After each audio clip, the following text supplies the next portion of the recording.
What's up, Union Arena players? This is Kyle D, better known as Universities, and today I'm going to present to you something fun. I like to do this every set, every possible new deck you can kind of introduce yourself to and kind of get into, but we're going to do this for Volume 2 of none other than Bleach. Being the first Bleach set, it's going to be very interesting on what upgrades has happened and everything like that. So without further ado, let's dive in the video and talk about it. So guys, if you want to help support the channel with no extra cost, please use the affiliate link down below. It costs you nothing to support the channel, and it's just a great way of doing it while you're checking out cards that you are always ready going to be paying for. So without further ado, let's get into it.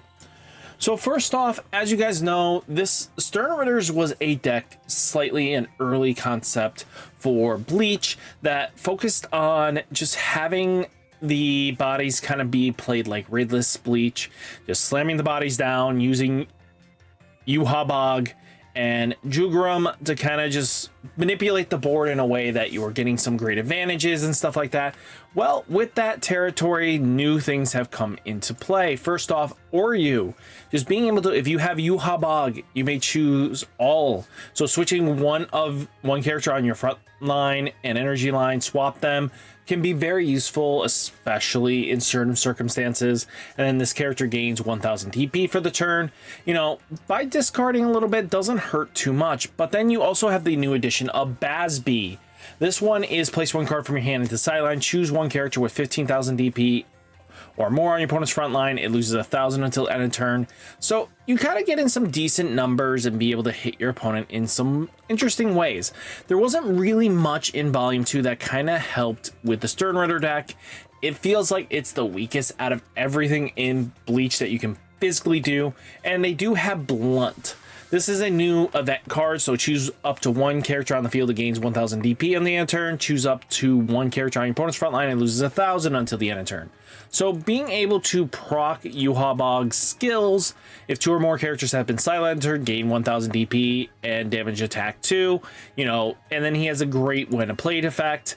You know, also, if your opponent blocks Jugurum, you get some great advantage as well. So just think about that when you're kind of wanting to test out this. I know a lot of people were waiting for Stern Ritters. To be honest with you, I really hope there's a full-on Volume 3 that kind of just gives Stern Ritters the support it needs.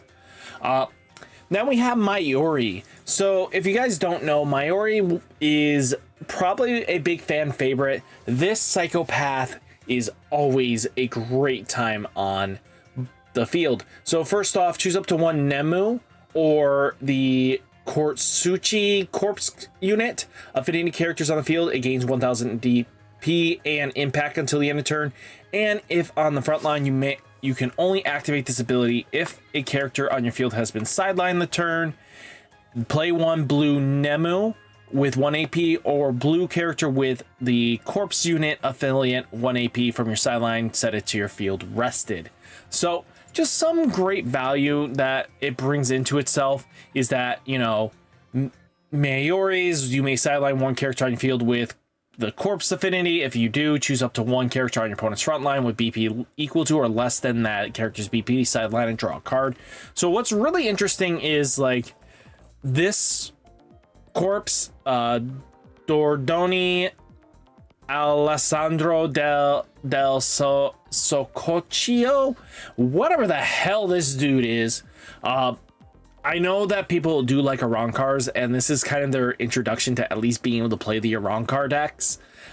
Hopefully Red kind of gets one in Volume 3, and it'll be focused on like the big ones that we kind of know and love. You know, Nell, you know, the good friend of Jim Grinjaw. You know, having that as a deck would probably be very interesting. You know, you do have this one being another option, so you may play 1 AP. If you do, play up to one of both of this name card from your sideline, set it to resting on your field. You can only activate one of this each turn, so you can't just snowball this because that would be ridiculous. But at least you kind of get two characters for the price of one when this comes for the price of a 2 AP action. You know, Nemu's gonna help, you know, by sidelining your stuff. This deck just wants to sideline their stuff and then get them replayed and have some great abilities.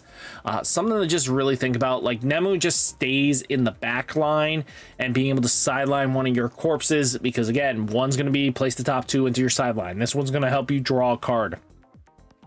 You know, if it's your turn, choose up to 1 character on your opponent's front line, switch it to resting. You can only activate this one's effect each time, 1 time each turn. So it's just something to think about. And you know, who gave you the permission to yap is a great way of Mayori, especially if you're going to be sidelining your stuff anyway.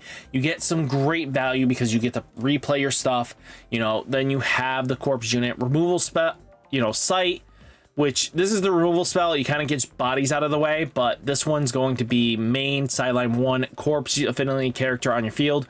You can only activate the ability if a character on your field has been sidelined this turn. All Nemu and corpse affiliate character gains 1000 DP until the other turn, which is really good for sight. This is great number magic because, you know, being able to hit over things and apply pressure is one of this deck's little bit of an issue because they are such a low curve.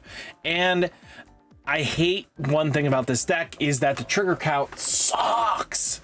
Being 38 triggers means that there are way too many times you are going to hit no triggers in your life, and it just really struggles in that sense. Now, this is called Greedy Kenpachi. So the main focus is you have so many different raid targets that it makes it a little more challenging to kind of pop off and get your stuff to go how you want it. We have, you know, Toshi to help suspend stuff. Urahana is going to help search and dig you pieces. It has some great merit. You can combo off really nicely if you snowball right, but this is strictly being greedy with your list. I highly don't think this is the way to go. The later Kenpachi list is probably the best way I think you'll be wanting to play it. But, you know, you have Shunsui to be able to apply pressure, and then you can kind of just keep whacking at your opponent pretty quickly after that. Now, if you guys haven't heard, Yellow Bleach was supposed to have one of the best yellow decks, and that was Zombie. Zombie's main goal is you spam out Bombietta as much as humanly possible and make your opponent have a bad day. Because Bombietta is basically, she's going to sideline something that is choose one up, resting character on your opponent's front line, sideline it. Being able to sideline is huge, and that's going to be prevalent as well, because this one will be able to switch 35s and then you raid into this to kill it. But, you know, and also being able to have a color trigger, you know, Bombietta Zombie, that says if this character is played with an ability of one of your characters, draw a card. Oh, congratulations, Gisela. This trap, if you have a combination of total of 3 or more other Bambi affiliates or zombie affiliates or Bombietta cards on your field, draw 2 cards, then place 2 cards from your hand into the sideline. This is great filtering. It's okay at best when you snowball right, but other times it can be a neg. So, but she also has a main, if on the front line, sideline 1 character on the field with zombie affiliate. If you do, play up to 1 yellow character with zombie affiliate from your sideline, set it to active on your field. So again, great synergy with this Bombietta. And you know, you have Toshi. If this character is played with an ability of one of your characters, choose up to 1 character on your front line, switch it to resting. So this is ways for you to kind of just smash with, you know, Bombietta, and that can lead to being some great cantrips. This deck has a lot going for it in the right ways. And I think at the end of the day, it's up to you how you want to build the deck. And I think even just having Oryu in the list, I think is a really good thing, because being able to swap your energy line is useful, but also being able to boost your guys up is super important. You know, this card, Bombietta, can be given impact late game, and that can just lead to your opponent being in a bad spot. So again, the deck plays on a 4 curve. It's not terrible. We could see a lot worse. Now, Blue Ichigo, this is just pure Ichigo. I think this is pretty solid. It's player dependent. We're at only 6 non-triggers, which Again, I want to be at least 8 non-triggers or less, so 6 hits the magic number. This deck focuses on not having any characters with a named ability, so you do get some access with your, you know, Unohanas or Kisuke. With your Kisuke or Unohana, being able to search your top 3 of your decks, reveal up to 1 character with no affiliates among them, add it to your hand, place the remaining cards at the bottom of the deck in any order, and if you do add a card, you trash. So you have plenty of targets to kind of fuel with Ichigo's ability that is nuts. Being able to activate when attacking, draw a card, and it gains 1000 DP, and just by trashing one Zangetsu or Getsuga in its name from your hand into the sideline, if you do draw a card, it's a 5k swinger when attacking, draw a card. So what you're going to combo it off most of the time with is Getsuga Jinsho. So this card basically says choose up to 1 character with 3000 DP on your opponent's front line, sideline it. Not happening, guys. That is not happening on this face of the earth. When this character is placed from your hand into the sideline by an ability of blue Ichigo on the field, you may place up to 1 card from your hand on the bottom of the deck. Then, if you do, Ichigo gains double attack. Being able to apply pressure with double attack means that this thing, just by you lose 1 card in your hand and you're losing another one, right? Ichigo gains you 1 card for a draw. You basically filtered out your hand for an extra 2 cards with this Ichigo, as long as it survives both back-to-back, because the when attacking isn't once per turn. And then you do have access to none other than Yoriichi, just gains 1000 DP, and when played, if you have, you know, if you place 1 card in your sideline, if you place the card from your hand into your sideline this turn, play up to 1 blue character 1000 with 1 energy requirement, 1 AP, and no affiliates from your hand, set it to resting on the field. I think there's going to be eventually better cards, and I think we get a better Ichigo, and that'll just swap out for that. But at the end of the day, the deck has a lot going for it, and we're at 6 non-triggers. This is another great deck, to be honest with you. This one will probably see more results. The fact that we have Rukia. Rukia is a very powerful card. As long as she's on the field, she kind of does what the yellow card from JJK did. As long as you had, you know, Gojo, no. I forget his name. God, I hate myself. I can't even remember it. It's Purple Lightning or something like that. It's whatever the lockdown spell in yellow is, that as long as you had Gojo, yeah, it's Gojo in the front line, that it permanently locks it until it loses. So, you know, when played, if on your front line, choose up to 1 character on your opponent's front line, switch it to resting. If it is your turn and there is a character with 2 or more AP on the front line, switch it to resting. The chosen character remains set to resting until this character leaves the front line instead. This card basically locks out your opponent from ever restating that card as long as this Rukia stays on board. So makes your opponent have a big target on their back and has to be cautious, because this Rukia on your turn is just scary.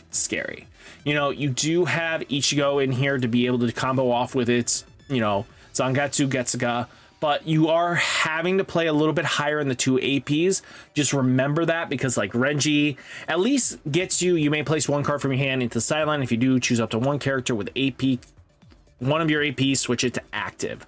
So it's not terrible. That's going to be really good because he's a 2 cost, but he comes in for 1 by just trashing a card. Activate if there's another character on your front line with 2 or more AP base AP costs, switch that character active. So being able to, let's say, play Renji down, discard a card, just keeps him rested, activate his effect once you play, let's say, Byaka Coochi, that basically says, choose one of the following. If Rukia was played on your field this turn, choose up to 1 AP and switch to active. Reach the AP of the next Rukia card from your hand by 1 this turn, and then when attacking, draw a card. So the Renji and the Byaka combos really nicely with each other. Ichigo kind of provides that late game shenanigans, and then Rukia is just going to stall out the board. This is pretty solid. I think the deck has a lot of good legs. It's just going to take a very confident pilot and good reps. Now, we're getting into the Coochi family. So this is the Byaka Coochi list. I know people are going to go like, well, you're not playing 0 cost Rukia. The deck is terrible. I mean, no, this deck with the 2 costs now, the curve is better, because 3 to 4 was a problem because you couldn't do this earlier and go 1 to 1 0 0 1, play this, you're at 3 on, let's say you go first, second, going first you get 2 action, going first you get to play your 0, second turn you'll play the 1 cost followed by or another 0, and then basically play the Rukia. And then following turn, you'll just keep your 3 action points, play another card to bring you to 4. You play the Rukia, draw your cards, fill your trash, set yourself up, and go from there. Being able to play earlier on curve means you get to play in a way a little bit differently than what you would normally do. Again, 3 cost is a little expensive to be honest with you for doing so little, but at 2, it's a little bit ways of better activating because you're not dealing with another card that's going to prevent you from going off how you want.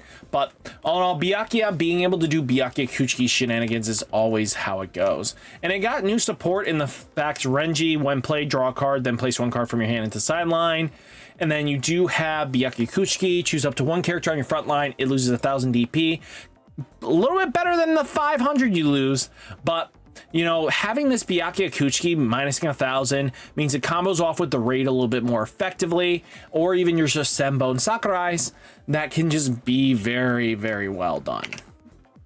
So again, pick it up if you want, and we're at 6 color triggers, so non-triggers. Now here's another Zero Squad deck. This is another deck that was just introduced in the set. Focuses on so many Zero Squads. We have Tanjiro. This is when played, look at the top card of your deck, place it on the top or bottom of your deck. It's up to you how you want to go about it, but you know, you have Senjimaru is basically place any number of 0 affiliate cards from your hand into the removal area, choose up to 1 character with 25 less on your opponent's front line, sideline it. For each place card from your hand into the removal area with this ability, add 1000 DP to that character's you choose. Now, again, this gets bigger and bigger as the game goes on, and you can remove a lot of decent threats. You know, this Ichigo being able to, as long as there's 4 different affinity squad zeros in your removal area, it gains impact. This thing will easily proc off and be able to charge in early and deal double damage. You know, you have the Royal Palace. You know, you do have her Bankai placing up to 3 affiliates, so it can remove a 6k, and for each card placed from your hand in removal, add 1000 DP. And then of characters you may choose, and then for each card placed from your hand into the removal area with this ability, draw a card. So at least the removal spell kind of fuels your deck a little bit better. Just remember, this is going to be playing. Ichibe is really good. Look at the top 4 cards of your deck, place them at the top of your deck in A order. Select a requirement energy amount, then reveal the top card of your deck. If that card was the same selected required energy, you may add it to your hand. If you do, place 1 card from your hand into the removal area. If you did not add a card from your hand, place the reveal card back on the top of your deck. So not bad. The deck has a lot of good, decent legs to stand on this set. Now we're going to get into probably the better version of the Kenny deck. Kenny has a lot going for it this set. You know, even just having Rangiku, being able to, as long as you have Toshi, just to get Toshi live sooner is huge. You know, play up to 1 green character with 2 energy, requirement 1 AP from your hand, set it to resting on the field. You know, Kenpachi being able to negate DP minuses is scary. You know, Shunsui being able to early aggression deal 2 damage is always scary. You could play the Fox guy. It's up to you. There's no like wrong answer to go about it. You could easily go into Kamamura and be Sanjin, Kamamura as your option, just because if you want to hit bigger numbers, you can. You know, Kenpachi being impact, being this thing having double damage the turn it comes in at a 5k, you know, and also if this thing was removed in any way, shape, or form, it comes whatever position you do, it's removed in. So if they use a spell to remove it, you discard a card, means you'll be able to block at least you know, decently on it if they remove it early. Just keep that in mind. that this deck has a lot of options, and Yachiru here just being able to gain impact or double damage +1. So being able to deal 2 damage or more is super important, and impact is always scary. So just keep that in mind. And also his removal spell is pretty nuts. Now we do have probably the deck that is personally been tested the most with me. And I want to be straight honest with you. This is the list I personally play. And I like the ratios where they're at. This is the only questionable card, but I've gotten it down to 4 non-triggers. And even in this Kenpachi list, it's down to 2. So being able to get as close as you do with Purple Code with your non-triggers is huge. Now you might be wondering why I'm playing Kirino instead of maybe the other guy that looks up at the top 4. I mean the top 1 and decides if it's top or bottom. I like triggers. I like having draw triggers. So we have draw trigger, add trigger, draw trigger, and then, you know, add trigger. This one is basically, you know, your raid. This is a raid. This is going to draw you cards, which, again, even fantastic if they hit it while Ruki is in the back line. And, oh my god, being able to draw on your opponent's turn is always nasty. But I love how this deck plays and feels. And then we have a bunch of restand triggers to kind of compensate. What we could do is easily remove out the Orihime and just go full on Otsetsu. This card is decent enough. It's a double energy generator, and then you're kind of in the same boat. I just like the Orihime just a tad bit so that, A, if I needed to mill 2 more cards, because sometimes you get at 6, and when you're trying to combo off with the Ichigo and try to remove a threat, a 4K threat, you need that extra 2 mil, and I think Orihime just gets you there at those right times. And again, it's at 2. It's not going to really affect your ratios, and it's a restand trigger nonetheless. But I think at the end of the day, this is where I kind of feel the most comfortable with my list. But let me know down in the comments, though, guys. That is all the list I have for you for this set. Let me know what you think. Hit that like button, hit the subscribe button. Stay safe, stay healthy, and I'll catch you next one. Peace.